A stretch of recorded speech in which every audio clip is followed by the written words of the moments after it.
आजादी कुर्बानी मांगती है। अभी पास्टर संजीव प्रार्थना सत्र के दौरान बता रहे थे कि जब आप प्रार्थना करते हैं तो शैतान का नाम मत लीजिए। बहुत अच्छा लगा, मुझे बहुत अच्छा लगा। संदेश ये है, आपको उसे देखना है जो आपके पक्ष में है, उसको मत देखिए जो आपके विरोध में है।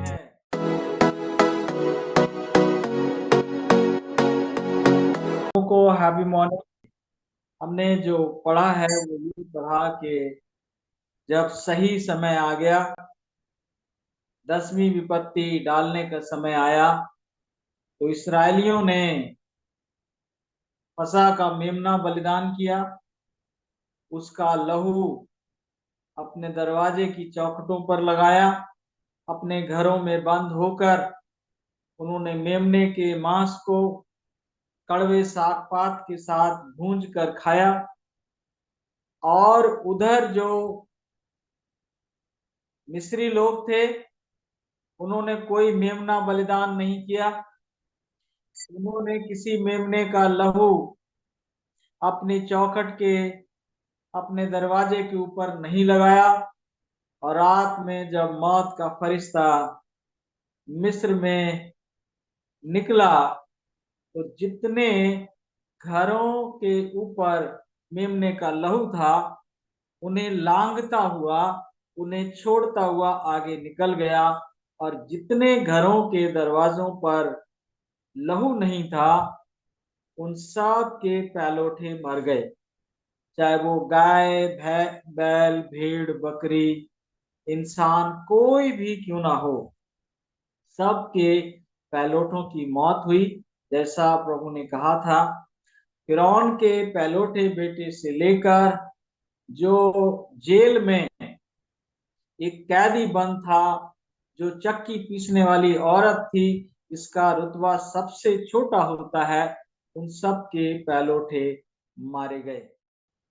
उसके बाद जब सारे घरों में हाहाकार मच गया, फिरौन रात को ही उठ बैठा और उसके कर्मचारी सारे जाग गए, और हर एक घर से रोने की, कराहने की आवाजें आ रही थी।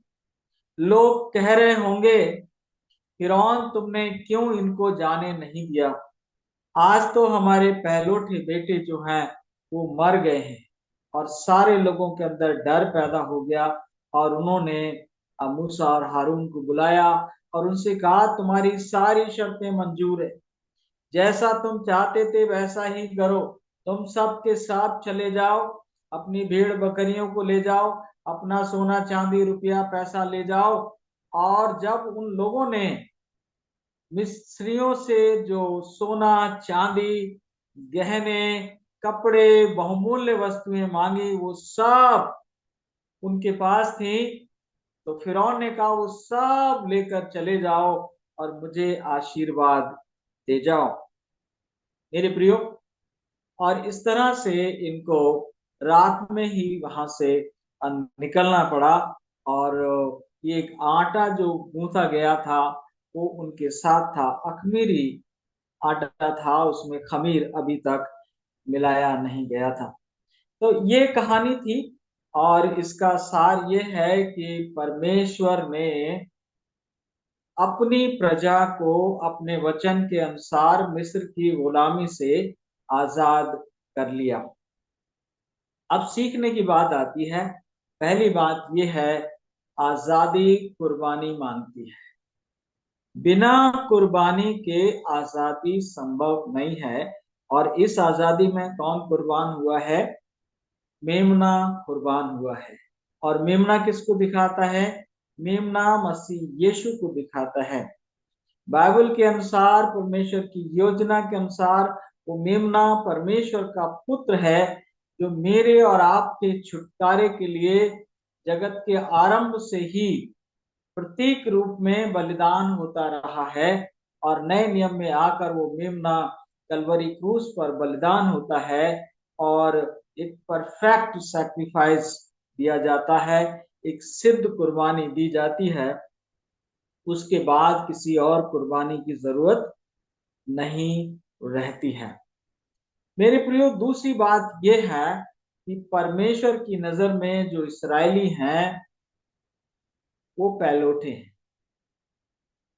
तो परमेश्वर के पहलौठे मेमने के बलिदान के कारण बचाए जाते हैं, और मिस्र के पहलौठे मेमने के बलिदान को स्वीकार ना करने के कारण नाश हो जाते हैं। आपने इसमें पढ़ा होगा और आप गौर करेंगे कि जब इस्राएली लोग मिस्र से निकले थे तो उनके साथ बहुत से मिस्री लोग भी गए। ये मिस्री लोग वे हो सकते हैं जिनके साथ इस्राएलियों ने शादियां कर रखी होंगी, कुछ रिश्तेदार होंगे, किसी के ससुरालिये होंगे और किसी के और रिश्तेदार होंगे। और ये लोगों ने भी जब देखा मिस्र के ऊपर एक के बाद एक विपत्तियां आ रही थी, तो ये भी मेमने का जो बलिदान था उसमें वो लोग भी शरीक हुए।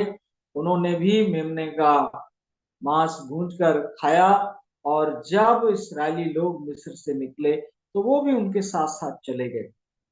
तो दूसरी खास बात सीखने की जो ये कि जिन्होंने मेमने के बलिदान पर विश्वास किया वो मिस्री बच गए, और जिन्होंने विश्वास नहीं किया वो क्या हो गए, नाश हो गए। ये तो रही कहानी।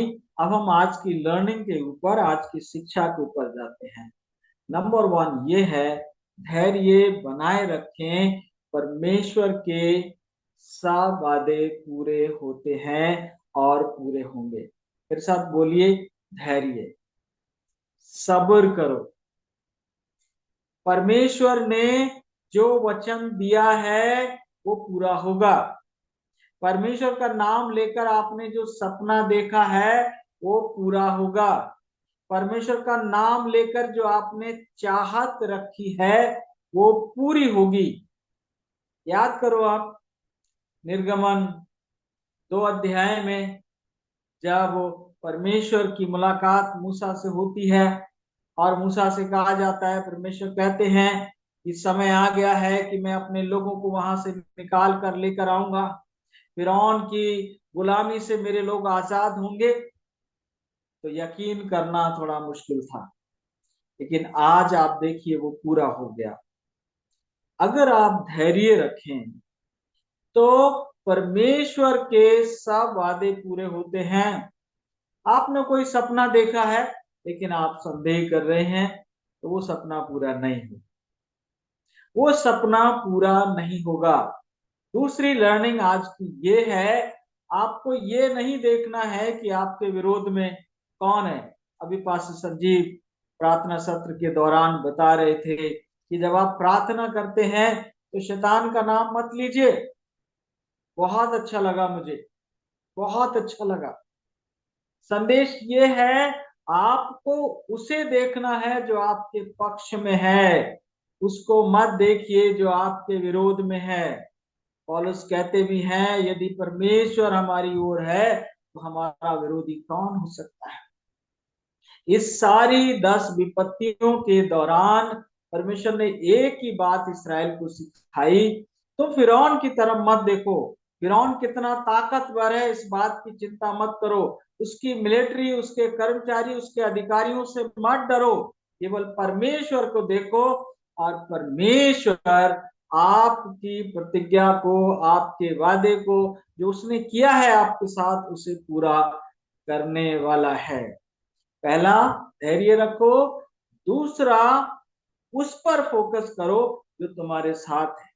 कोई तुम्हारा अपमान करता है, परवाह मत करो, उसका सम्मान करो जो तुम्हारा सम्मान करता है। कोई तुम्हारे अंदर बुराइयां खोजता है, उसको अनदेखा करो, उसके लिए धन्यवाद करो। जो तुम्हें अच्छा समझता है, तुम्हारे अंदर कोई अच्छाई है तो उसका वो मान रखता है। इसराइलियों को सिखाया गया, यहोवा को देखो, भरोसा करो, उसने जो वादा किया है वो जरूर पूरा होगा, वो अवश्य पूरा होगा। कितनी खास बात है। तीसरी और खास लर्निंग आज यह है, असंभव कुछ भी नहीं है। असंभव कुछ भी नहीं है। मेरे साथ आप बोलिए, असंभव कुछ भी नहीं है। आप अपने बच्चे के लिए एक अच्छा जीवन साथी चाहते हैं, आपको कंप्रोमाइज करने की जरूरत नहीं है। असंभव कुछ भी नहीं है। आप अच्छी नौकरी चाहते हैं, अच्छा घर चाहते हैं, एक स्वस्थ जीवन चाहते हैं। जो मेरी परिकल्पना है और आपकी है कि हम स्वस्थ, सुखी और संपन्न बनना चाहते हैं। हम बीमारियों के बोझ तले दबना नहीं चाहते, हम कर्ज के बोझ तले दबना नहीं चाहते हैं। हम स्वस्थ शरीर और स्वस्थ दिमाग के साथ परमेश्वर की सेवा करना चाहते हैं, ताकि क्योंकि हम जानते हैं कि आने वाले समय में शैतान की जो बहकाने और बरगलाने और भरमाने की ताकतें हर तरह से खोली जाएंगी। और अगर आपका दिमाग स्वस्थ नहीं है, अगर आपका शरीर स्वस्थ नहीं है, अगर आप कर्ज मुक्त और मर्ज मुक्त नहीं है, तो आप शैतान के धोखे में आ जाएंगे। जिस तरह से कोरोना काल आया और एक बहुत बड़ी भीड़ ने एकदम दौड़कर बोले हमारे भी लगा दो इंजेक्शन, हमारे भी इंजेक्शन लगा दो, हमारी भी वैक्सीन दे दो। बहुत ही दुख की बात है। अगर आप स्वस्थ, सुखी और संपन्न होते, आप उस धोखे में नहीं आते। बहुत से लोग धोखे में आ गए।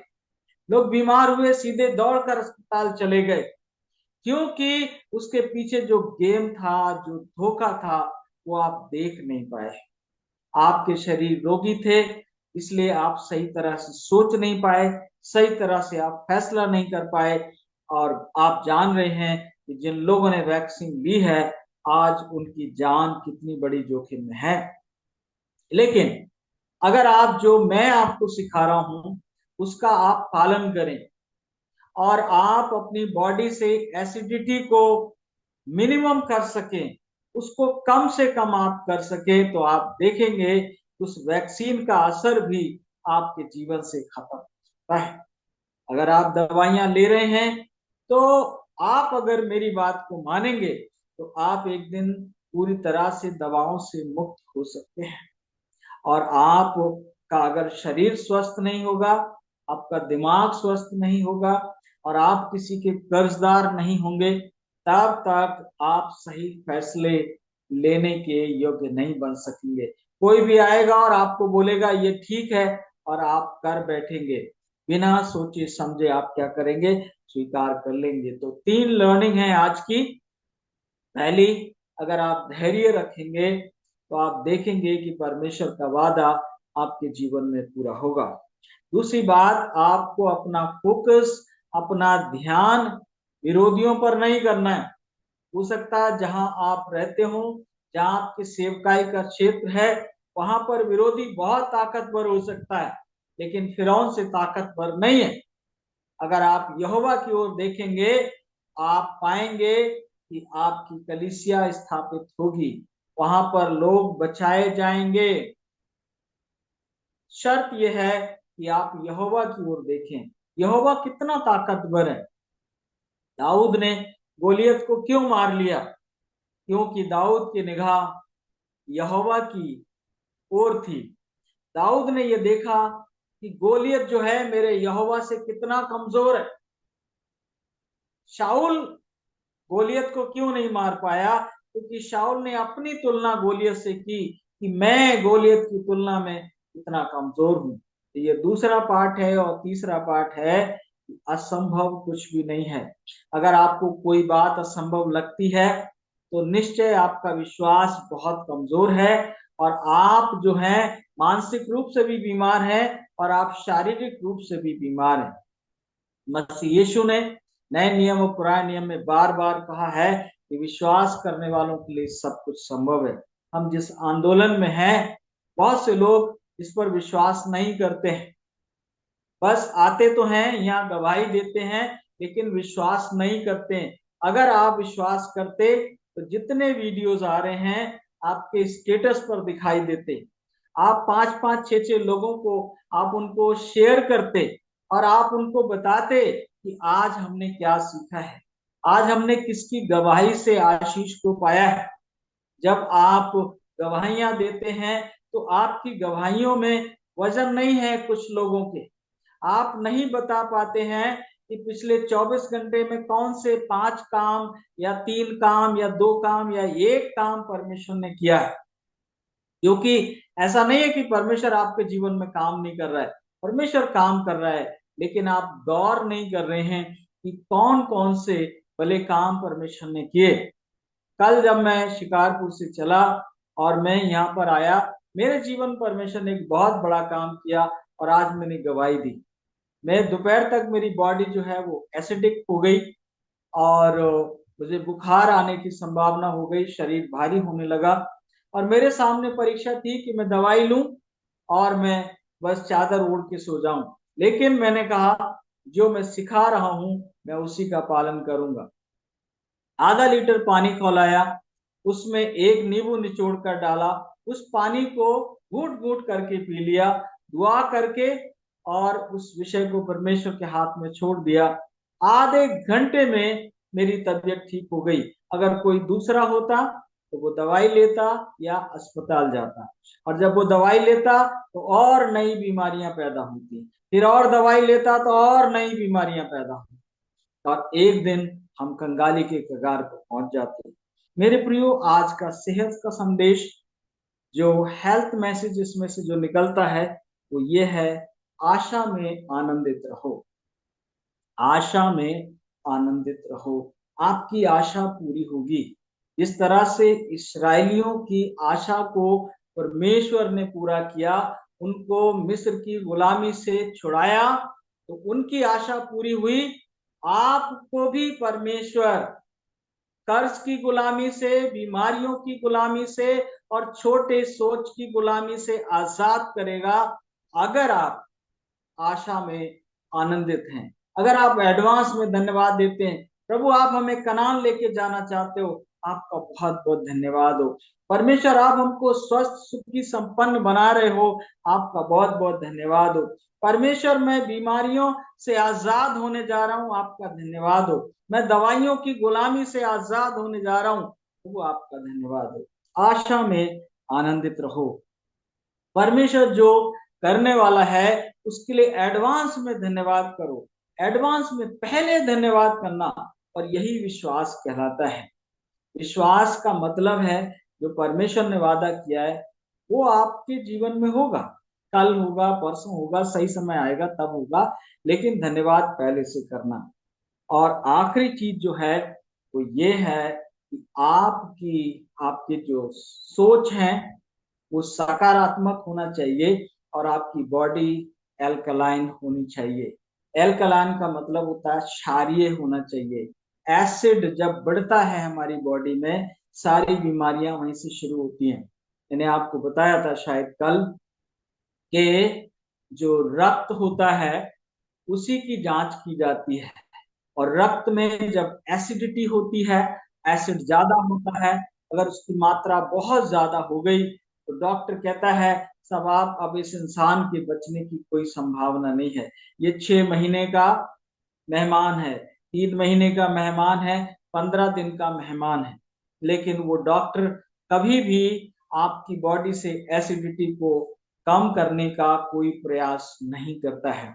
ऊपर से और दवाइयां दी जाती हैं, खाना खिलाया जाता है और एसिडिटी बढ़ती जाती है, और एक समय आता है कि ब्लड पॉइजन बन जाता है और इंसान की मौत हो जाती है।